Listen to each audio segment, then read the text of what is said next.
histoire. C'est un témoignage qui ouvre donc ce journal, celui du combat déchirant que mènent les parents d'Inès contre les médecins. Ils refusent de laisser mourir leur fille. Ils l'ont réaffirmé lors d'un rassemblement, vous le voyez à Joffre, début mars. Le corps médical a demandé l'euthanasie passive pour la jeune fille qui se trouve toujours dans le coma. Les parents ont épuisé tous les recours juridiques. Je vous propose d'écouter la mère d'Inès dans cet entretien qu'elle a accordé ce matin à Jean-François Didier, Styliane Apève et Boris Krachmar. J'ai couru, j'ai frappé à toutes les portes pour me faire entendre. Il y a beaucoup de personnes qui étaient au courant de ma situation. Il y a beaucoup de personnes qui n'ont pas entendu nos appels, nos SOS, parce que c'était vraiment des SOS. Et maintenant, on veut retourner la situation en voulant nous faire porter le chapeau. On veut retourner cette situation en inventant des mensonges, des calomnies. Un rapport d'expertise, mais c'est une horreur. Ce qui est noté dessus, c'est une horreur. Donc, il faut que la vérité éclate. Il faut que ma justice, pour Inès, je fais le maximum pour Inès pour qu'elle ait sa dignité. La loi Leonetti, je l'ai sortie, le journal officiel.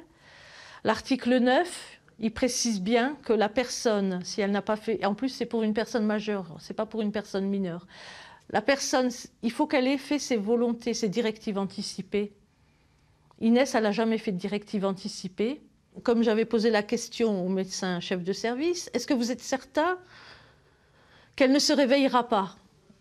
Il m'a dit non, je ne suis pas certain, je ne suis pas devin.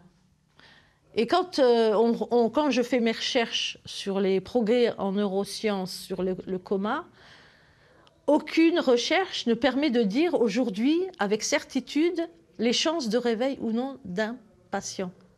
Donc il reste le bénéfice du doute. Par rapport à la décision qui a été rendue au niveau judiciaire, quels sont les actes maintenant, c'est qu'ils ont commencé à arrêter, ils lui ont enlevé les capteurs pour le cœur, ils lui ont enlevé les capteurs pour la saturation, les écrans de contrôle ils sont éteints, il ne reste plus que l'écran du respirateur. Donc quand j'ai posé la question, on m'a répondu que on contrôle plus que toutes les 6 heures, donc il diminue petit à petit, on contrôle que toutes les 6 heures. Et maintenant, je ne peux pas voir ça. Je ne peux pas voir ça, et si ça doit se faire, je crois que je suis capable du pire, parce que maintenant, je me sens plus mère, parce qu'on m'a enlevé mon rôle de mère, vous comprenez ?